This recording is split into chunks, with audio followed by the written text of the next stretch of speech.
یہ ایک سوال آیا جی کہ میں نے اپنی بچی اپنی بہن کو دے دی ہے اور انہوں نے کاغذات میں اپنی ولدیت لکھوا دیا، اب اس حوالے سے شرعی حکم کیا ہے؟ میرے بھائی یا بیٹے جس نے یہ سوال کیا ہے کہ یہ بات تو پوچھنی تھی اس وقت جب وہ نام والدین کا تبدیل کروایا ہے، اس سے پہلے پوچھنی تھی، اب پوچھنے کا کیا مقصد؟ ہمیشہ ہر آدمی جو کوئی کاروبار شروع کرتا ہے یا کوئی بھی نیا کام کرتا ہے، اس کے بارے میں معلومات اس کو نہیں ہوتے، تو اس کام کے بارے میں جو علم رکھنے والے لوگ ہیں یا وکلاء ہیں وغیرہ، ایسے لوگوں سے وہ مشورہ لیتے ہیں، ماہرین سے وہ پوچھ گچھ کرتے ہیں اور وہ پورا معاملہ سمجھ کے پھر اس کو کرتے ہیں۔ مگر ہمارے مسلمانوں کا عام یہ دینی معاملات کے اندر کوئی ایسا ہی معاملہ ہے۔ یاد رکھیں کہ قرآن پاک فرماتا ہے ادعوہم لآبائہم ذالک اقسط عند اللہ۔ اللہ تعالیٰ ارشاد فرماتا ہے کہ جب بھی کسی شخص کو اس کے باپ کے نام سے پکارو تو اس کا جو اصلی باپ ہے اسی اصلی باپ کی طرف منسوب کر کے اس کو پکارو، کسی لے پالک وغیرہ جو باپ ہے ایسے باپ یا ایسے سرپرست کے نام کی طرف منسوب کر کے نہ پکارو۔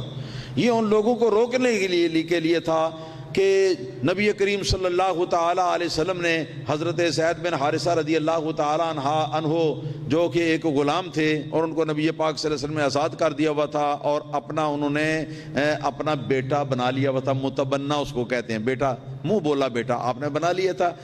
تو لوگوں نے زید بن محمد کہنا شروع کر دیا، زید بن محمد، کہ محمد کے بیٹے زید صلی اللہ تعالی علیہ وسلم۔ تو اللہ تعالیٰ نے سختی کے ساتھ اس کے اوپر تازیانہ جو ہے وہ برسایا اور فرمایا ادعوہم لآبائہم،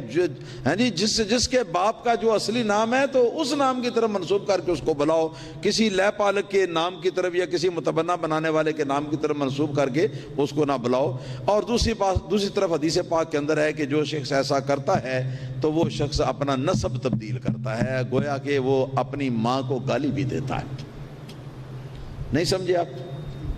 گالی کا مفہوم سمجھ گئے؟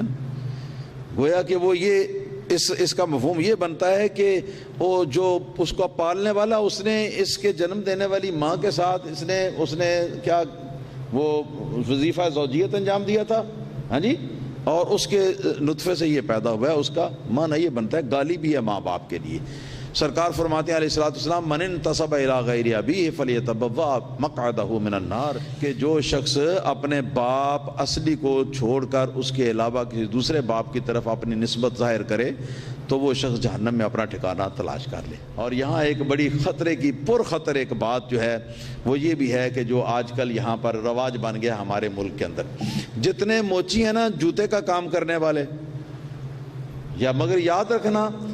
جوتے کا کام کرنا یا موچی ہونا کوئی برائی نہیں شرعی لحاظ سے قطعاً کوئی برائی نہیں، ہاں جی۔ تو جتنے موچی ہیں جوتے بنانے والے وہ سارے جو ہیں وہ غفاری بن گئے اور کہتے ہیں کہ ابو ذر غفاری کی اولاد میں سے ہم، لا حول ولا قوت الا باللہ العلی العظیم۔ حضرت ابو ذر غفاری جو ہیں وہ مشکیزیں بناتے تھے، جوتے نہیں بناتے تھے، مشکیزیں بناتے تھے وہ۔ تو اس وجہ سے یعنی جو کام ہم کرتے ہیں تو اس کام کے کرنے والا کوئی پرانے بزرگوں میں کوئی مشاہیر میں کوئی ہستی جو ہے وہ اگر مل گئی، پتہ چل گیا، تو ہم نے اپنی نسبت اپنا نسب جو ہے اس کی طرف منسوب کر دیا کہ ہم بھی نسب کے اعتبار سے وہی ہیں، تو اس کا بھی بڑا سخت حکم ہے، یہ بھی کبیرہ گناہ۔ اس طرح جتنے لوہار کا کام کرنے والے یا بڑھئی ترخان کا کام کرنے والے اس زمانے کے اندر ہیں وہ سارے مغل بن گئے، ہاں جی، سب مغل بن گئے وہ۔ حالانکہ جو مغل ایک قوم ہے، اس قوم کے نسب کے ساتھ جن لوگوں کا تعلق ہے وہ ان میں سے چند ایک ہوں گے، باقی سارے تو نہیں، باقی سارے جو ہیں وہ مغل بن گئے۔ اسی طرح جتنے وہ کیا نام ہے پارچہ بافی کا کام کرنے والے، یعنی کپڑا بننے کا کام کرنے والے، عرف عام میں ان کو جلاحہ کہتے ہیں، حالانکہ جلاحہ ہونا شرعاً یہ کوئی برائی نہیں ہے، قطعاً برائی نہیں ہے، اور نہ آپ کو حق پہنچتا ہے کہ کسی شخص کے جلاحہ ہونے کے اوپر آپ خواہ آپ تمسخر کریں، اس کی بھی آپ کو اجازت نہیں ہے، یہ ایک کاروبار ہے، کوئی بھی کر سکتا ہے۔ تو جتنے جلاحے ہیں اس زمانے کے اندر تو وہ سارے کے سارے جو ہیں وہ حضرت ابو ایوب انصاری کی اولاد بن گئے جی، سارے انصاری کہلاتے ہیں، ہم انصاری، اور پھر نام بھی صحیح نہیں، انصاری بھی نہیں کہتے